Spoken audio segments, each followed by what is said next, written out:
Welcome to this afternoon's featured session with Sir Martin Sorrell at South by Southwest Sydney.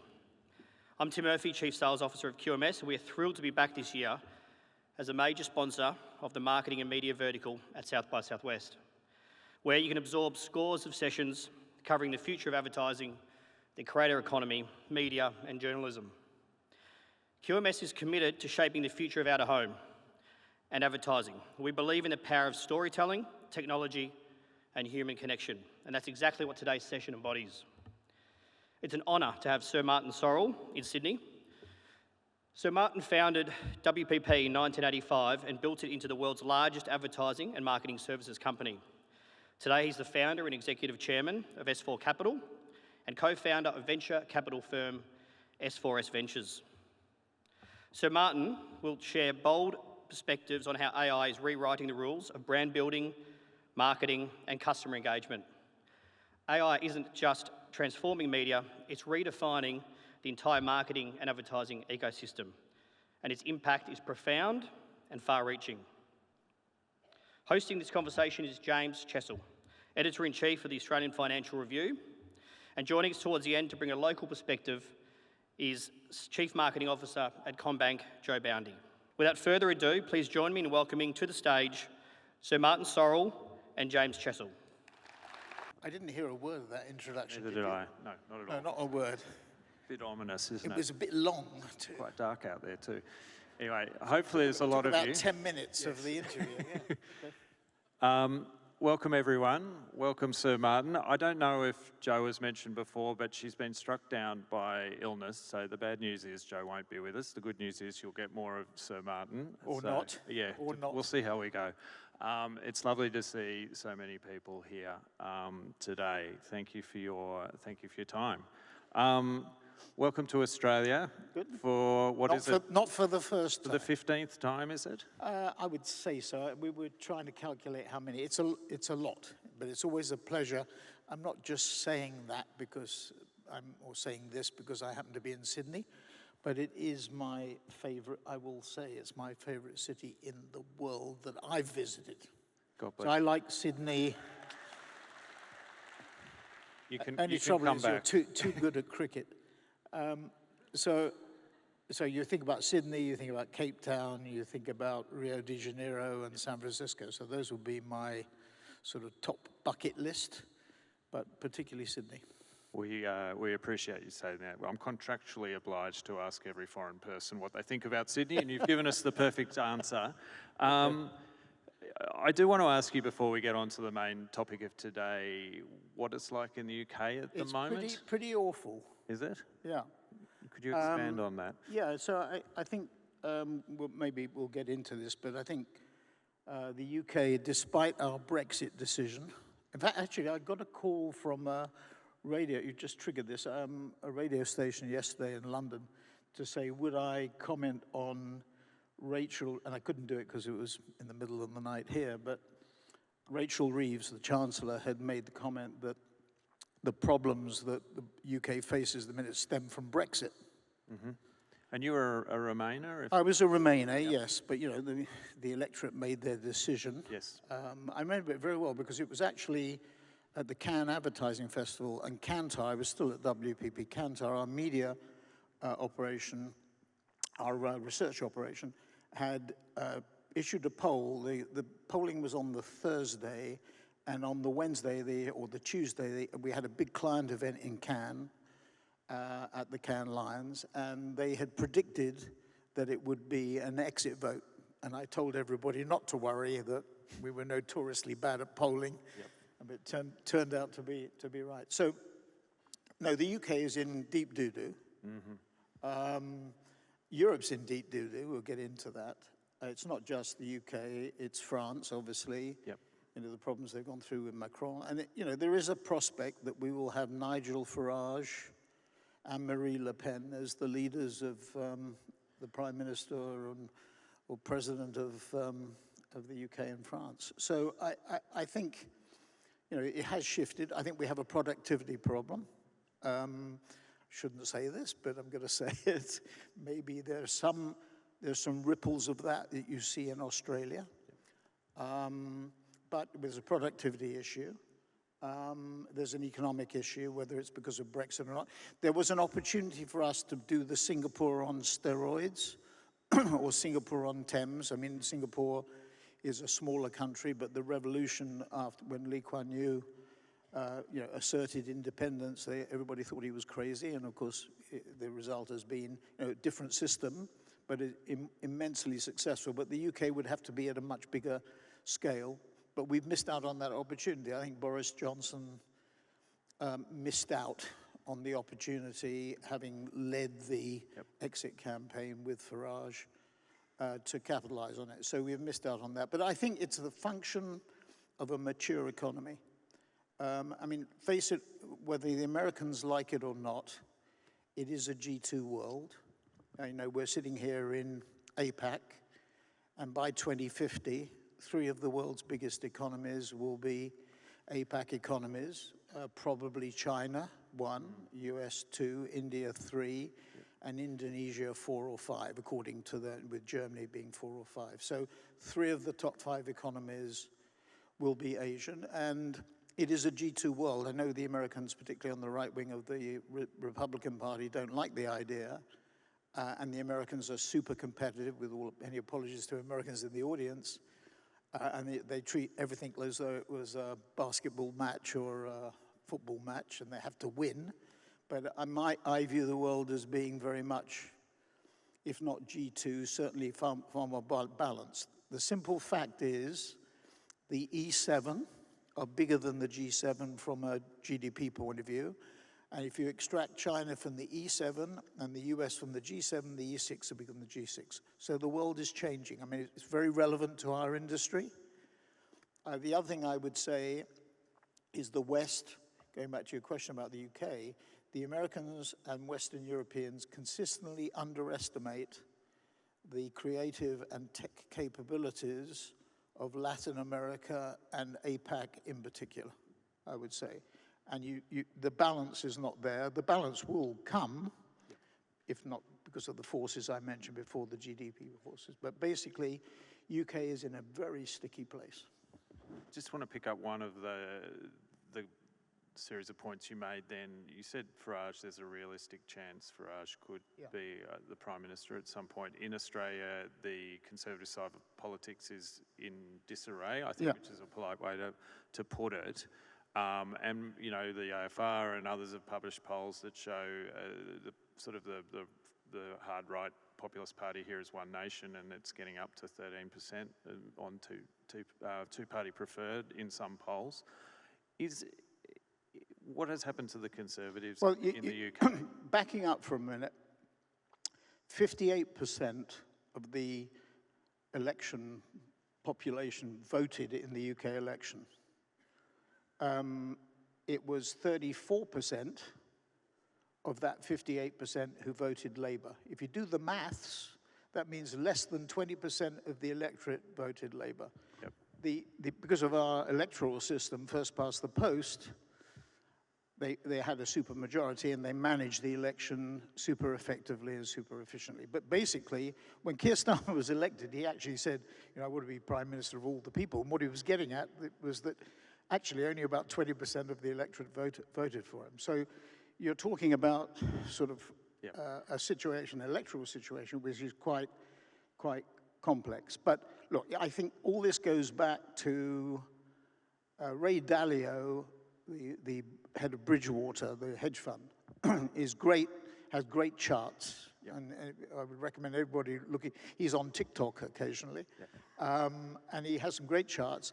His chart shows, or one of them, from the 1980s, from the Thatcher-Reagan turnaround, that capital as a proportion of GDP started to rise quite significantly, and I think currently is at record levels. Labor as a proportion of GDP started to decline. Yep. What we're witnessing is the downside of globalization, the disenfranchised, the people who lost their jobs because of global relocation of manufacturing in China, whatever it happens to be. And what Trump and the populists represent, I think, in essence, is the fact that real wages in many countries. This will be one. In the Australia, you see property prices high, real wages coming under pressure. You see that in the UK as well. You have not kept up with inflation. And it's the frustration of all those things that's being expressed. So it is a global phenomenon. From our industry point of view, there are two things that people have to think about, clients and agencies, and that is geographical growth is going to be different now. It's not going to be, nobody in the audience will remember Ted Levitt, the professor at Harvard Business School who wrote in 1980, it was really the proxy for Saatchi's. When I was at Saatchi's, Morris, Charles, myself, Tim Bell, everybody else, we embraced Levitt's thesis was that consumers would consume everything in the same way everywhere. And that's been the mantra for the last sort of 30, 40, 50 years. Growth has been strong, defined as more than 3% GDP growth globally. Inflation has been under control. Interest rates have been low. In some geographies like Switzerland, negative, right? The world is not going to grow as fast.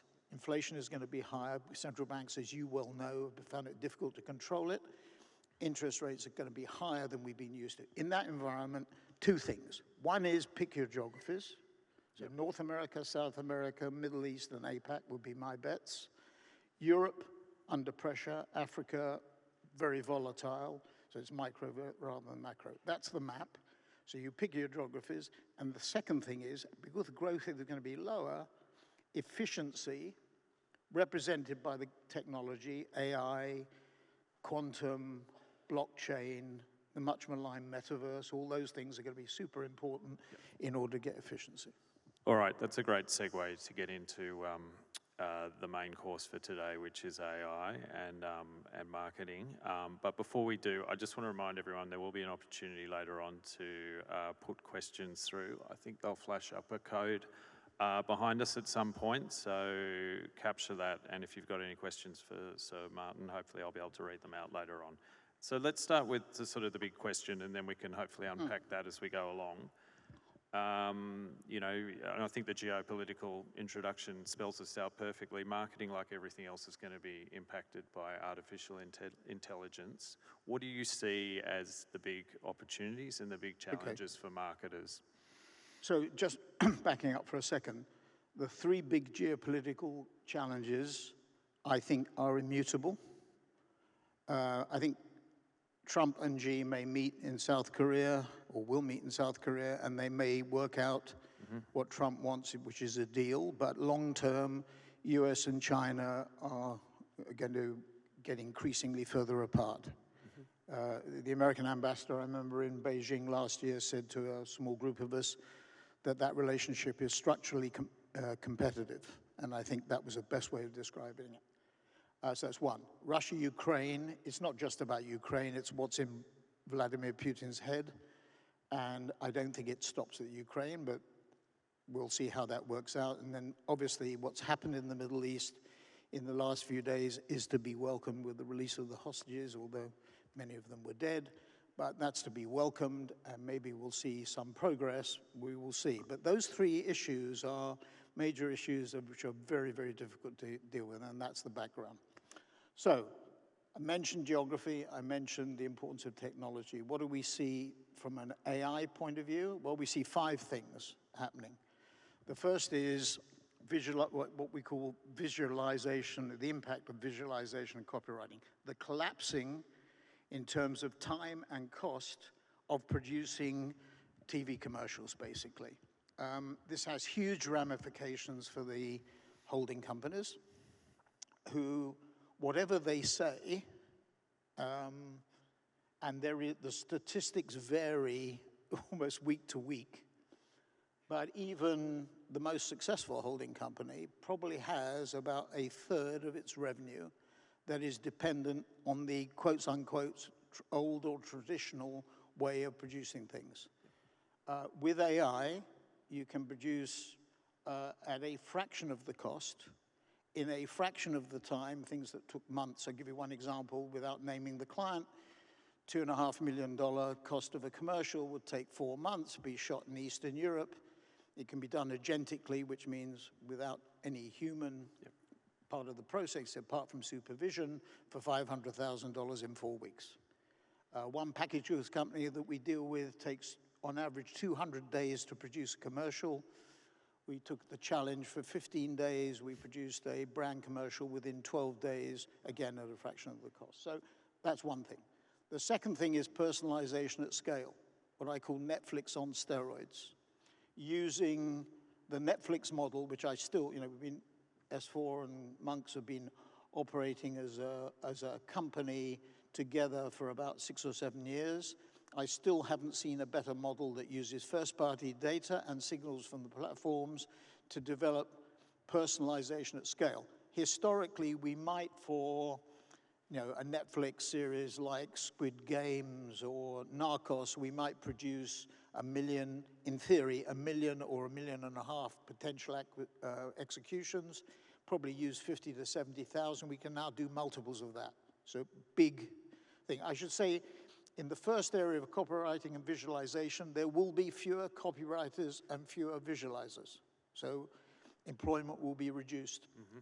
But the output will be better output that humans can add the human dimension to. The second area, personalization at scale, the scale is so huge there will be more, in my view, more employment opportunities.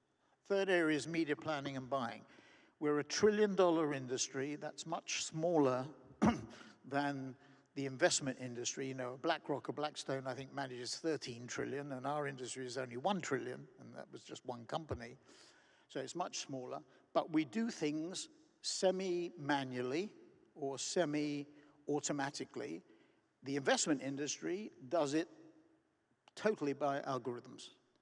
And we met with some of the platforms here today and yesterday, and it's quite clear that media planning and buying will become, in very short order, a totally mathematical, algorithmic activity, which will spit out outputs which that 25-year-old media planner or media buyer can use much more effectively.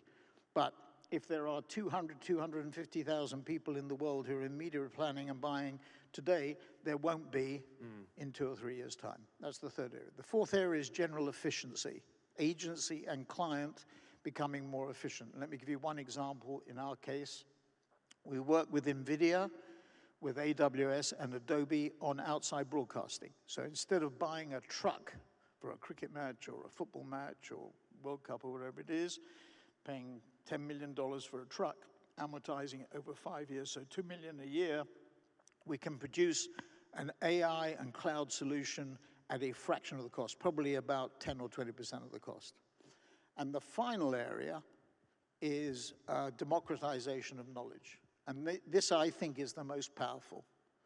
If you said to me, I've been at this for a pretty long period of time, yep. And if you said to me, what is the issue that bedevils clients and agencies, it is politics with a small p.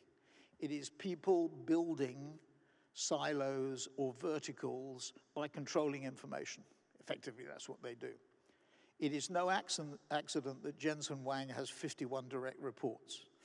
And I'm trying to get Harvard Business School to write a case study on it because I think it's really interesting because it shows you what can happen. So he's flattening the organization. Yep. He doesn't do one-on-one meetings. He sets 5 KPIs for each of his direct reports, and then he monitors it through apparently. Yep. If that is accurate, which I think it is, it means that AI is spreading knowledge across those verticals.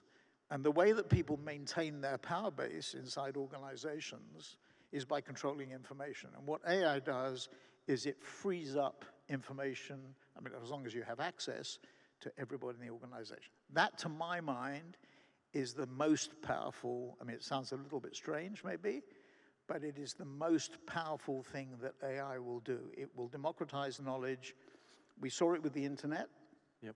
But it's now on steroids. So those are the 5 ways that we see AI currently affecting our business. I would say the first 2, visualization, copywriting, personalization at scale, are where we are seeing the greatest penetration at the moment. Mm-hmm.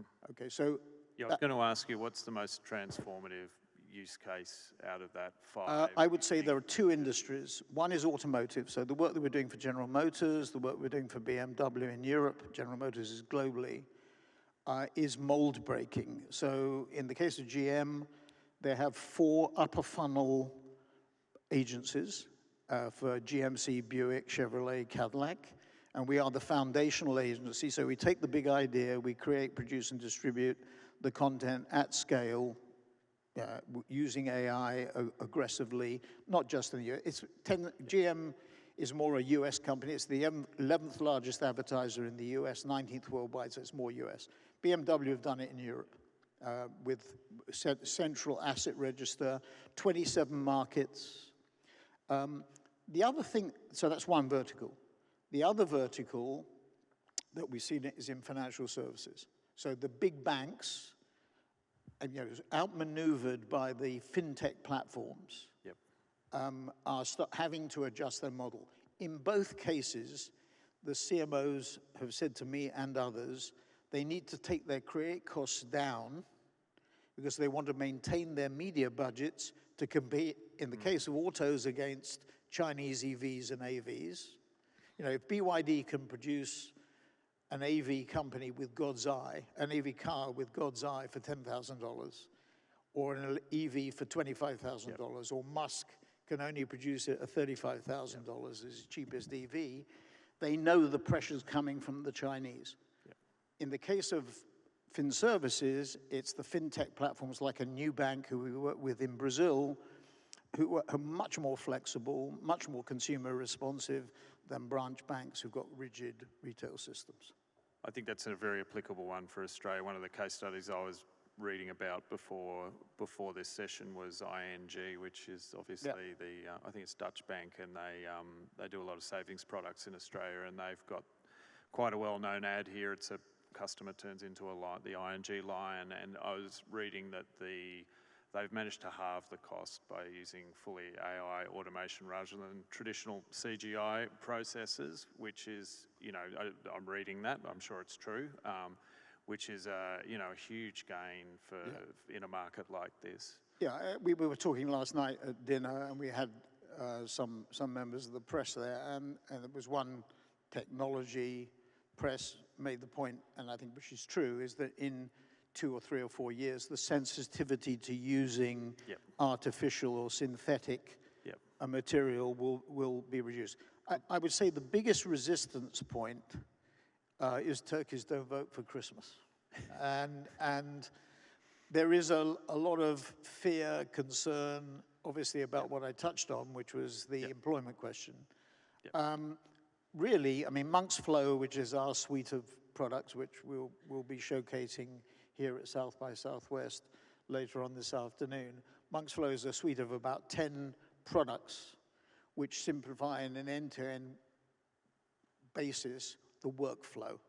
It isn't about technology at the end of the day. It's about simplifying your workflow and then overlaying the technology.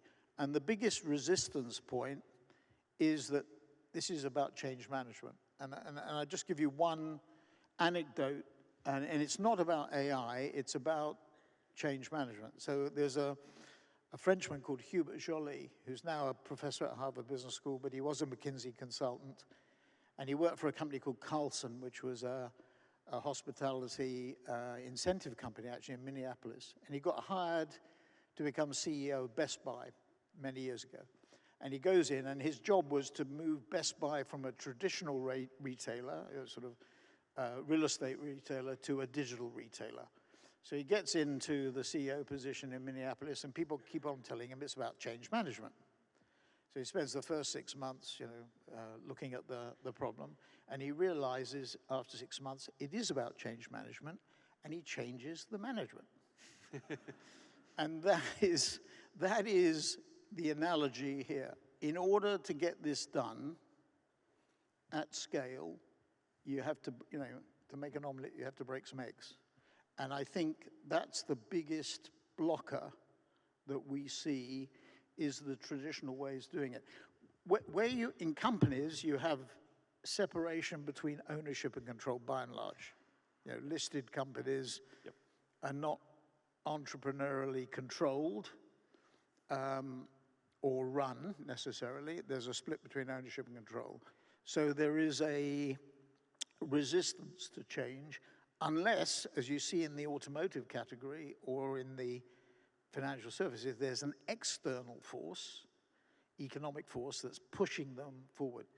My view is that when we get into 26, and maybe when general economic conditions are not quite as good, maybe when we get to the American midterms next year, when Trump is not so concerned about making sure that the economy is strong in front of the midterms, maybe we'll start to see that economic pressure intensify, and then people to have no choice but to implement to become more efficient. There've been a number of examples in Australia with some pretty high-profile companies. Commonwealth Bank of Australia, Canva would be another one where they're moving down the AI path in very different ways. Right. And look, we're culpable as a financial newsroom, and other newsrooms cover it very closely. There's a huge amount of interest in it, but in a lot of ways, these companies are making very sensible decisions about being more efficient. But there's a genuine concern, and we do polling about the general community's feelings about AI, and there's a broad-based concern about it. It's hard to pinpoint exactly what it is. It will be tricky to do that change process. Well, look. I don't think that people fully understand what's happening. So I refer to the industry as being $1 trillion. 700 billion of that is digital. And that is growing. Last year, the platforms by and large grew by 10 to 15%. This year, they're growing by 15 to 20. They've accelerated, if anything. So the 700 billion is growing, and the 300 billion is going backwards. If you're in the free-to-air television business, it's not a particularly healthy business. And if you don't have live sport, you're going down at 10 to 15% in terms of ad revenues. And if you do have live sports, you're probably 0 to 5. So if you're Fox or Disney with ESPN, you're probably in a slightly better position. Last year, the platforms were up by, as I say, 10 to 15. This year, they're certainly Q1, Q2, 15 to 20%. And the numbers never lie. Google is 250 billion. Meta is 150 billion, or was last year. Amazon is 60. And TikTok, outside China, is 40. Add those four together, that's 500 billion out of $1 trillion. So half the market is digital, is in those four platforms, the Western platforms. And of the digital piece, it's 5/7, so 70%. So huge concentration. And I get criticized for saying the CMO's task has become simpler, but I still maintain that position. The other thing is, those hyperscalers or those platforms are spending between them, add in Apple, Microsoft, NVIDIA, Oracle, Salesforce, Adobe. You add those in, they're spending at least $500 billion a year on building AI capacity, data farms, energy sources, and the like. So the investment is huge. They have the margin. Huge investment. So the position is unlikely to change. It gets entrenched, right? Don't count on Musk. He will be there, right?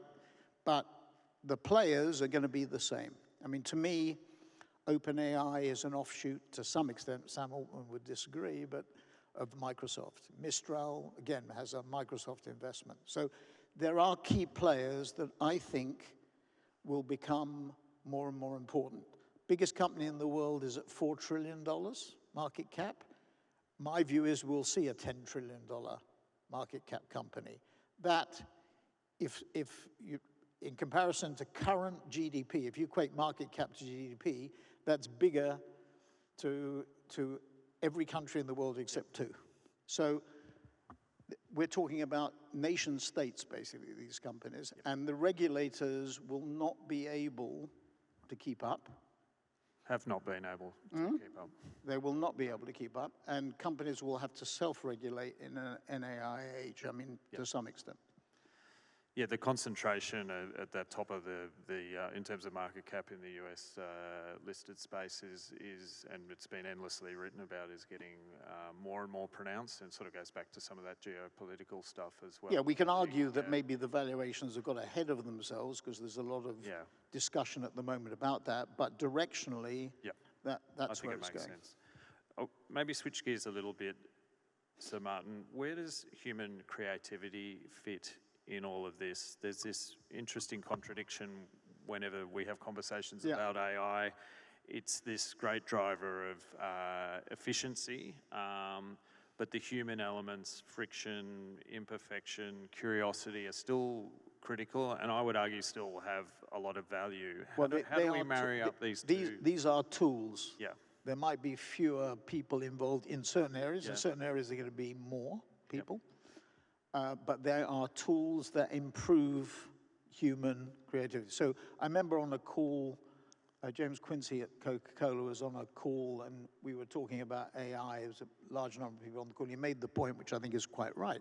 If everybody is personalizing at scale and producing all this material, how do you differentiate? Yep. That's where the human touch, the human input becomes. But again, in the media planning and buying thing, that 25-year-old what does he or she do? I was going to ask you, they can't. What's your career advice for them? Yeah, but they can't calculate what they. Well, I'll come back to the career advice in a second. They can't calculate all the permutations. The machine can. And by the way, if you think AI is significant, stand by for quantum computing, because that's going to deal with problems on a scale and a speed that we've never seen before. And quantum is really interesting because it's so strategically important that governments sort of, they don't hide, but they make sure that strategically these things are dispersed, both in the US and China, which are the market leaders.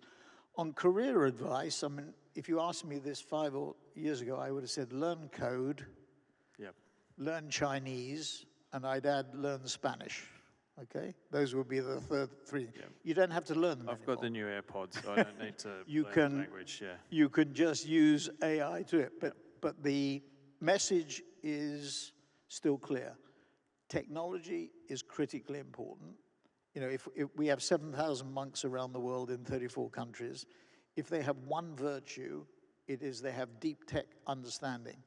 And one of the problems with our industry, I think, is that we've taken a pretty snotty attitude to data, and we've taken a pretty snotty attitude to tech. And data and tech are fundamental. So you combine what you just asked about, creative, data, and tech. It used to be Don Draper, Mad Men. You know, you'd stay out till 3 in the morning, grab an hour's sleep, shower and shave, put on a suit, go in front of a client, make the presentation, and the client says, I'll buy it. Doesn't work like that anymore. You have to work at it, using insight through data, using tech, using creativity to deliver. So the industry has shifted dramatically. So when I say learn code, I'm getting at that. When I say I'm learning Chinese, I think the world's going to be a different place. And I would put Latin America in that category too. Does what you've just described actually allow marketers to be more brave? Like you can test, you can prototype, you can do all the stuff marketers do faster and make mistakes faster and fail faster? Theoretically, that's so. But the problem at the moment, you know, if you layer the 3 geopolitical problems and put on top of it tariffs, these are 4 excuses or a couple of excuses for not doing anything, for not changing, for indecision, for delay. And that's why I think ultimately it's the external forces that determine the progress. It's not, there are very few people, the CMO of General Motors grasped the nettle. I mean, he came in, he had 2 holding companies. I mean, his view was the holding companies couldn't deliver necessarily on the creative. Went into review, as I said, decided on 4 upper funnel agencies with a foundational agency. That's one model. Yep. At the other end, you have the sort of Coca-Cola WPP open model, right? Which has been breached because Publicis has taken the North American media business. But those are the two ends of the spectrum. And you pay your money and you take your choice. My own view is that upper funnel foundational model is the more interesting model in a data-driven, tech-driven world. And that's where I think the traction will come. And just on that, there are three models that clients employ. One is the outsource model, where they give the agency everything to do. The second is the embedded model, where we put people into the agency, into the client. And the third model is in housing. Okay. And there's nothing wrong, in my view, in housing. That might sound strange coming from an agency guy, but I think the realities are, in a world that demands agility, in a world where clients really have to take back more control. After the great financial crisis, they surrendered too much control to outside parties. CFOs said, get the headcount out, get the cost down. They went too far. And then the third thing is first-party data. Everybody talks about it. Very few companies have fully integrated platforms. One of our luxury clients has just gone global with a fully integrated, used to have 6 platforms around the world, now has a fully integrated, as of September, global data platform. That's absolutely critical in an AI-driven age. What about the privacy and the privacy side and the data protection side? We've in Australia just been through a pretty high-profile hack Yes. with Qantas, and I would say the consumer. I would say people now shrug their shoulders about this stuff. Maybe I'm being too cynical, but I'm not sure I think people accept it perhaps as part of life. Am I oversimplifying it? Can it do damage to brands? I think it does. I think it still does, but there's sort of two areas. First of all, consumers sign up without really understanding what they're signing up for. Yes, I would agree with you on that. So we have an obligation to make sure they understand fully what they're signing up for. So that's one thing. On the bad actor side, there are going to be bad actors, and we've gone through the Oppenheimer moment, right? What I said before, these companies are nation states. They're not uncontrollable, but we risk getting into, there's that saying that the Americans innovate, the Chinese imitate, and the UK or the Europeans regulate, okay? I mean, people are laughing, but it's sad. You've got to stick with what you're good at. I mean, when Rishi Sunak was Prime Minister, the UK government had at Bletchley Park a conference, and they tried to make a virtue. This was the first AI big conference we had in the UK. They tried to make a virtue out of the fact that it was a conference about regulation. I looked at it with horror. I mean, it should be about innovation, not about regulation. So, look, I think the cat is out of the bag on regulation. I think it's going to be very difficult.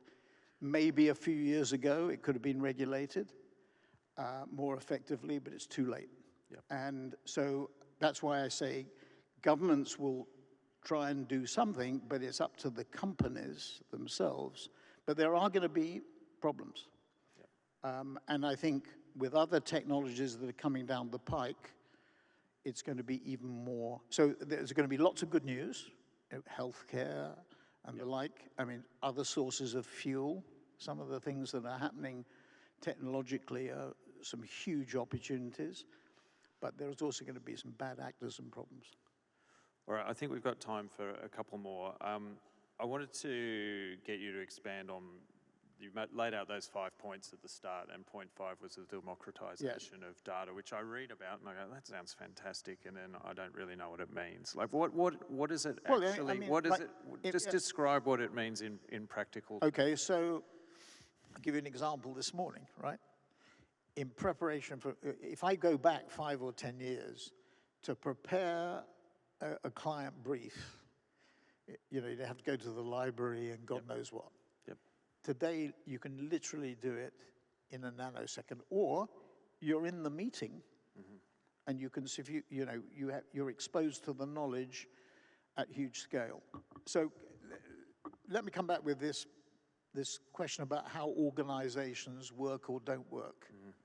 They tend to work around silos, verticals, and everything should be horizontal. And there's a Sorrell's law of cooperation, which is the deeper you go down inside an organization, the greater the willingness of people to share. It's the mucky mucks at the top of companies that want to control things. The people who do the work want to share. You know, if you're in an agency at 6 o'clock on a Friday evening and the client rings up and says, you know, I'd like you to prepare a brief or a presentation over the weekend on this particular problem. If that individual can find that knowledge somewhere in the organization, they'd leap on it. And I'll just give you I remember this, when we acquired JWT in 1987, they had a thing called the Yellow Pages. And the Yellow Pages was the old telephone books in a way, listed all the individuals inside J. Walter Thompson globally who had an expertise in a category or with a client, and they updated it every 3 weeks. Me and my ignorance thought it was too expensive and got rid of it, but in a way, it epitomizes what I'm talking about. Knowledge, sharing knowledge inside companies between people. You know, if you think about, just take monks, right? We have 7,000 people. Hopefully, they're all interacting at this moment in time all over the world with clients. If people can share that knowledge in real time, which you can now do, it's a huge asset. And if you can leverage it, so listening, absorbing, sharing that knowledge, and that's what AI can do for you. So are you saying that the media supply chain, one of the most opaque things ever conceived by humankind, might be a bit more transparent in the future? Totally transparent, yes. So I think that would be amazing. That is the big opportunity. Yeah.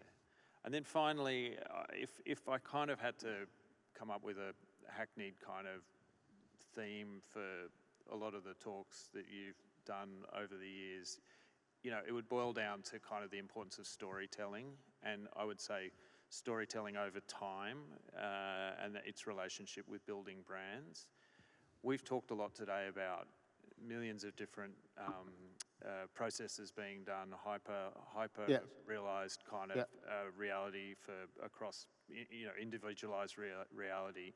Is that kind of big long-term storytelling arc still critical for brands and your industry, or is it being restructured? Well, this is sacrilegious. I think we get into sacrilegious territory. Just like we've been snotty about data and technology. I don't know whether it's true to say we've been snotty about the short term, but I think that this may be the sad reality. So my dad said to me, find an industry you enjoy, a company in it that you enjoy, build a reputation, and if you fancy doing something on your own at some point in time, you know, do it. But his basic philosophy was about long-term brand building and attaching yourself to an industry or a company for your life. Yeah, which is an emotional argument, right? Well, it's emotional, but it may have been realistic in those times. Yeah. Now, I met with a group of VC people yesterday, aged between 25 and 35, I would say. Half of them actually were refugees from the agency business. Okay. Which was sort of interesting. You know, they got fed up with it, didn't see the purpose of it, but the point is, they were taking a much more short-term attitude. I mean, 2 or 3 of them, who might have been in their mid-30s, had already done 3 entries and exits. It may well be, and I'm not saying that I agree with this, but the reality of life may be that it's all about the short term. President Trump in one of his more positive moments, said a few weeks ago that companies should not report on a quarterly basis. They should report on a 6-monthly basis, and the Chinese think about long-term plans. Maybe on that, he's right, and we've become too short-term. But there are people in our business now, clients and agencies, that think that the upper funnel stuff is not as productive or as certainly sales generating as the mid and lower funnel performance activation stuff. And maybe that's true. I'm not saying I agree with it, but maybe the reality is that technological change is so rapid and so violent. You know, in a Trump, well, maybe it's something to do with Trump.